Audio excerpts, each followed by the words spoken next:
این امیدوارم که حالتون خوب باشه. در رابطه با میملند بچه واسه هیچ کس واریز نکرده. شما خودتون هم میتونید برید چک کنید اینجا در سایت. اجازه بدید بیارمش اینجا توی کوینگکو که برین.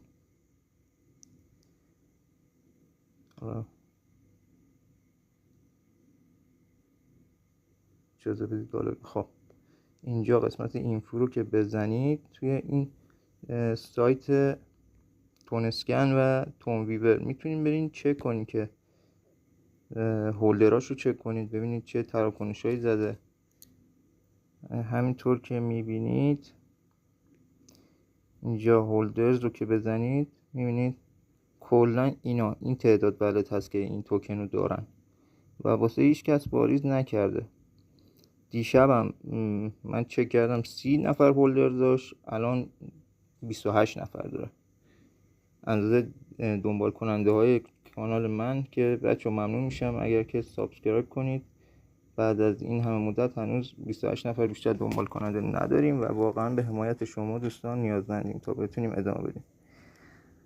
قطعا کم و کستی هایی هم هست که به خاطر نوپا بودن چنل و کم تجربه من هستش. خب بریم ادامه کار بچه. چون پیج ایلان ماسک پولیه شما نمیتونید بدون اشتراک داشتن پیام بدین.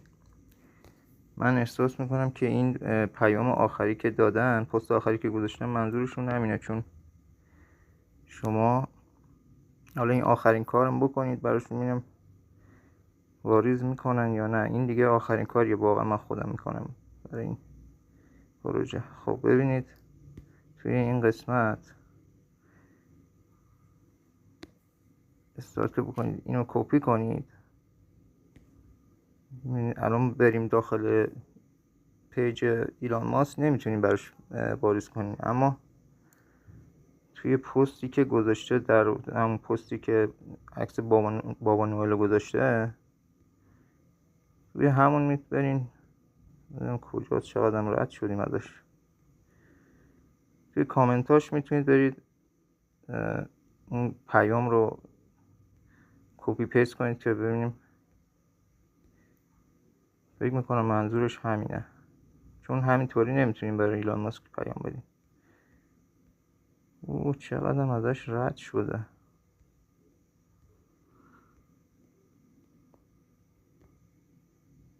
خب اینا من پیداش کردم توی این قسمت کامنتاش بزنید و این پیامه رو براش بفرستید. امیدوارم که زیر قولش نزنه این پروژه. واقعا من خودم بهش خیلی امید دارم، امید داشتم، یعنی حالا ببینیم چطور میشه. خب این در رابطه با میملند. حالا هر خبر جدیدی بیاد من براتون میذارم، اگه واریز بشه یا هر داستانی که باشه. متاسفانه برای هیچ کس واریز نکرده. حالا نمیدونم رو چه حسابی یه سری میگن واریز کرده. خب موضوع بعدیمون در رابطه با پروژه بامپ هستش که اومده یه آیتم جدیدی رو اضافه کرده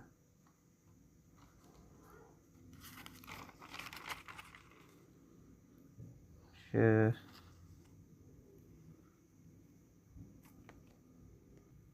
خب این قسمت رو اضافه کرده که بچه ببینید اگر که شما مثلا 1000 تا اسم کوینشم یادم رفته، ام پرو فکر میکنم، 1000 تا از این کوین توکن رو بیاین استیک بکنین، توی یک ماه بهتون 12 تا پاداش ریوارد میده و 3 تا NFT و همینطوری هی آیتم های بعدش هم اینجوریه. مثلا اگر که 1000 تا رو در 3 ماه استیک بکنید بهتون 16 تا میده و 4 تا NFT و همینطوری هی میره بالا.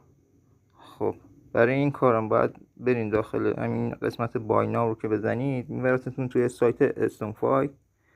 میتونید اونجا بخرید این توکن رو، بعد بیاین اینجا استیکش کنید که متاسفانه از دیروز تا الان این سایت های صرافی های ایرانی بسته شدن و اگر که دارین از قبل خودتون دارین داخل ولتاتون میتونید این کارو بکنید. نمیتونین الان برین خرید کنین واریز کنین. ببینید هر 1000 تاش هم فکر میکنم تقریبا میشه 5 تن. بذار نگاه کنم.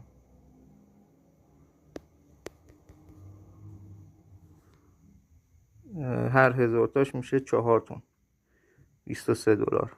میتونین اینجا خرید کنین، برین داخل خود ربات استیک کنین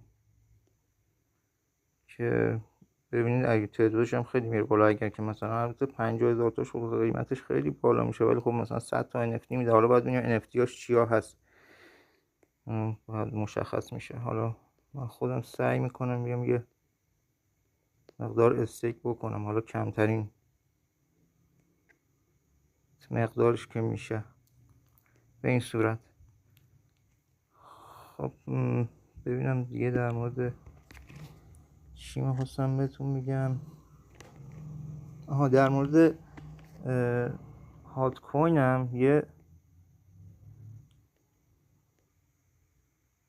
خب اون روز که اومدیم این ترونه رو با هم دیگه انجام دادیم، میمونه این سولانا. واسه سولانا باید حتما به اندازه 5 دلار شما استیک بکنید داخل چیز که داخل ربات، که 3 روزم باید لاک کنید این مبلغ رو.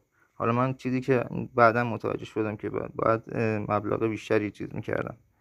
حالا تو این چند روز سعی کنید که باقی مونده برای این ماموریت ها بیاین این ماموریت ها رو انجام بدید. من خودم الان میخواستم بیام برم توم بخرم واریز کنم اینجا، که متاسفانه سولانا بخرم واریز کنم اینجا که انجام بدم، که متاسفانه صرافی‌های ایرانی جلوی واریز و برداشت رو گرفتن. حالا مسدود کرده بانک مرکزی ظاهرا به این شکل.